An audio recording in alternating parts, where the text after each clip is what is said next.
lang, first and foremost, parang emotional ka dun nakita ka namin. Caught in action. Hindi mo ako nakaka-recover Noon nang balik lahat sorry hindi ka pa nakaka-recover, tinanong ka na agad namin. So, sana dito mo i-share sa amin, like, your first thoughts, like, seeing it in full. A lot of mixed emotions, of course, because when you do a film, you want to make sure that it's watchable, entertaining, and that people will get something out of it. And I guess, while I was watching it, of course I've seen the film many times when we're doing post-prod, but seeing it for the first time sa big screen and realizing the impact it might have to our audience, you have to be responsible. And I guess that's really what I was just thinking about the whole time I was watching it. Ano bang kapupulutan ng aral ng mga tao dito? Ano bang mensahe ng pelikula? And I hope we were able to send a message across, because it's really important nowadays. It's very timely with what's happening around the world, the chaos, the violence. So ito yung parang, kung nanood ka ng pelikula, magninilay-nilay ka. Tama ba yung mga choices na ginagawa mo bilang tao, bilang tatay, bilang anak? At ano yung mga circumstances na kailangan mong i-avoid? At yung mga bagay na kailangan mong gawin para mapabuti yung buhay mo at magkaroon ng magandang choices. Ang dami ko sinabi, di ba? Oo. Parang kasama na ba yun sa mga pag nanonood ka? Absolute ko na lahat, di ba? Parang pag nanood ka rin ng news, ganyan din yung masasabi mo. Oo So, napaka-sensitive ng natin ngayon, society, not just in the Philippines, but yun nga, so sana itong pelikula manalamin sa nangyayari sa paligid natin. Magkaroon tayo ng awareness na may mga ginagawa tayong mga bagay na sana hindi natin nagawa, or sana pinili natin yung mas magandang route para mas napabuti yung outcome. Ang galing, no? Kasi yung impact nito, of course, yung character mo got entangled in crime. But sa susunod na gagawin mo, ikaw naman ang kukuha ng mga diba? I guess that's the fun part about being an actor. You get to diversify. You get to do roles na talagang hindi mo may isip yung itsura ko dito. Hindi ko mapanood nung una. Ang baho ko. Hindi ako naliligo. Hindi ako nag-makeup. Dami kong buhok sa mukha. Sabi ko, so that's the fun part of playing a character. It's not you, but you are just portraying a character para mas makarelate yung mga tao at maintindihan nila yung conflict ng character mo. And go ahead. How is it working with Kyle? Kumaga after Pamilya Sagrado, ito naman. Actually, this was before Pamilya Sagrado. Nauna to. Dreamscape or ABS for that matter had the idea to pair us up to play my son. I don't know if they got wind about the ride before when we were filming, but Pamilya Sagrado came right away after the ride. So matagal na naming pino-post-prod to.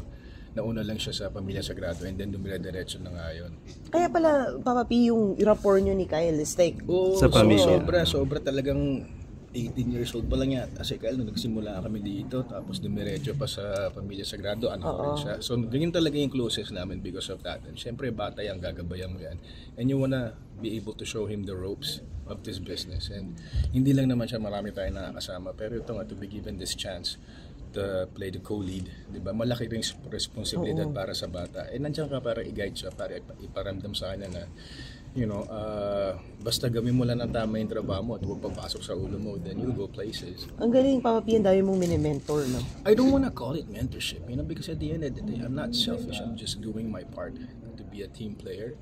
And it's not something that I do consciously, because you want to walk the talk and not say it verbally, but let them see it with how you do your stuff, how you embrace and being passionate about what you do. Doon na lang nila yun. Hindi mo kailangan spoon feed sa kanila. The last time you talked to Kyle, sabi niya talagang kinoconsider ka niya as not just my mentor niya, best friend daw talaga. Actually, kasi talagang nung una, nung minsan magkasama kami sa Sagrado, sabi niya, Tol, okay lang ba if I say that you're my mentor? Niya sabi ko, Tol, hindi mo ko mentor. I'm here as your brother, as your best friend. Pero yeah, if you wanna call me that, but you are your own person. He's very young, it's still a long way to go, but I don't wanna call it that kasi parang ang hirap naman nung pag nilagay mo sa utak mo na mentor ka, magtuturo ka. Ako nag-aaral pa rin ako. I'm still a student, Hindi naman natatapos yung pag-aaral natin at pagiging estudyante sa craft natin. So, kung ano man yung nakikita nila, sana pulutin nila yung maganda and they learn from that and they go from it. Nandun ka daw nung time nung down na down siya because of the yun daw sinushoot niya daw yan I had so much respect for the kid. When that final scene was happening was the day the day after his sister passed. Oh, sorry. So it was really a sensitive time in his life. It was really difficult because you have to control him because wala yung parents niya, nasa States of course, and then sila mag-isa dito. So I made sure that he was okay, that he felt loved, that he felt like he had people around him to comfort him, to make sure na everything will be okay. It was just close to home for him because yun nga, very sensitive in time na nangyari yun when we were filming. So, guide ka lang. Wow. Nag-acting revelation ba si Kai?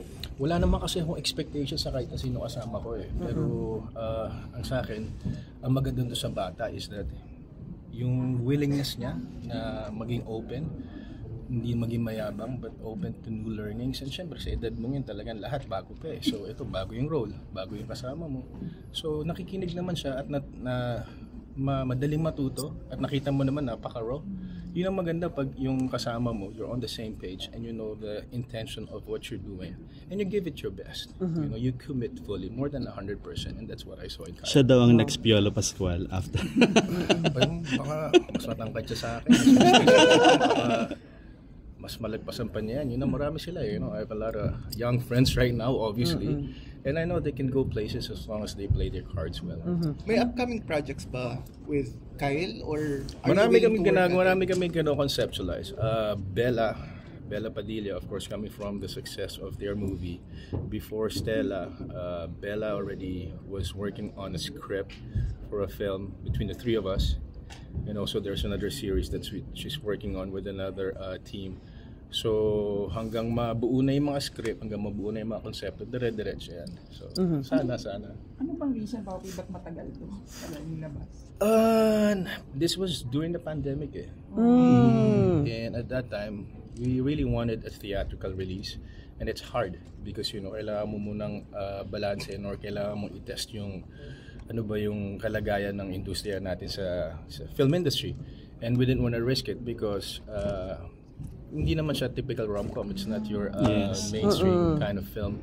So it was going to be a risk. So we had to wait. And good thing, you know, MQuest took it on. And so because of that, nagkaroon kami ng backbone. And when we spoke to SM, personally, we asked if we could show it exclusively kasi nga marami naman silang theaters, 80 malls. So yun, gagapangin mo talaga.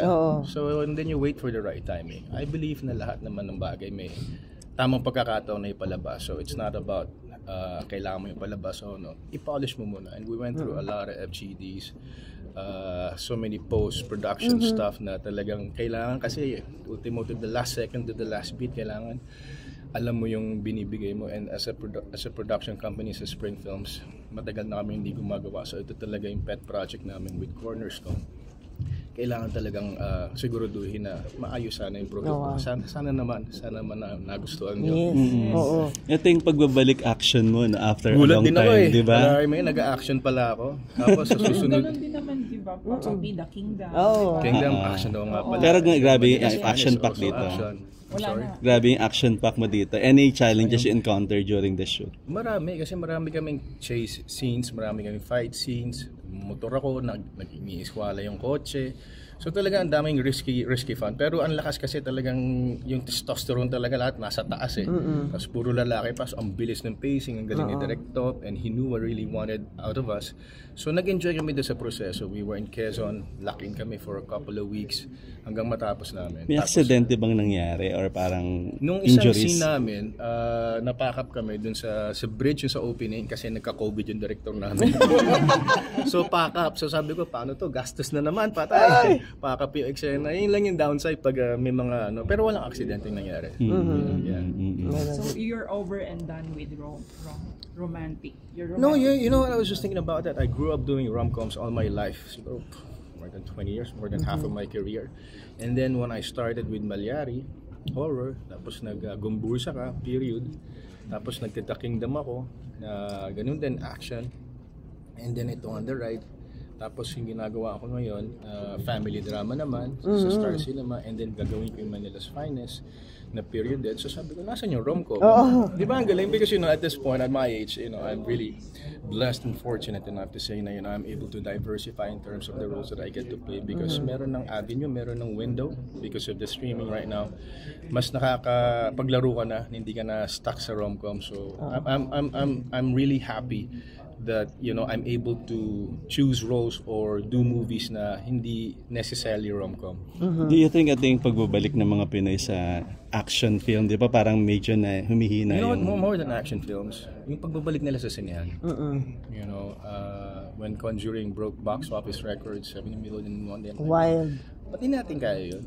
Sana naman kaya ako bilang tiga-industriya, hindi ako titigil hanggat hindi natin maibigay sa tao yung tama sa panlasa natin kasi napakaganda naman ng film industry natin eh. So that's really what I want to champion. Philippine cinema, and for us to be proud of what we have and that we can show to the audience globally. And Papa P, another on a light note, and balik lang natin sa mentoring, parang may ka-jawline ka dito si Philip.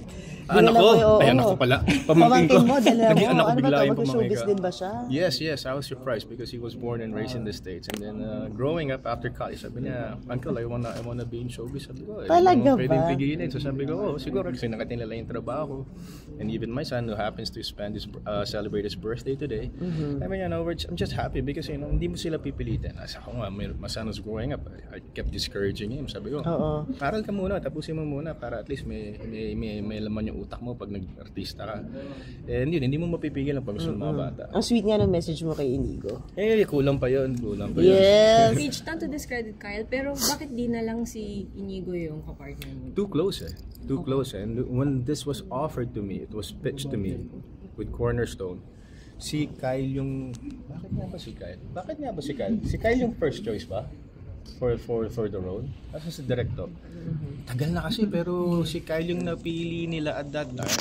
And then nag-look test kami. Okay naman. Ilang taon lang siya nung time na yun. So siya yung tama para sa role. And I think at that time nasa States pa si Inigo because pandemic time. And ayoko naman gumawa ng father and son na kami na masyadong malapit sa totoong buhay. Kung gagawa kami siguro something more different in a sense na hindi kami father and son, Are you looking forward to work with him soon? Yung ganyang klaseng film din. Si Inigo. I know for a fact that there would come a time that we can work together on something when we're both a bit older, more mature.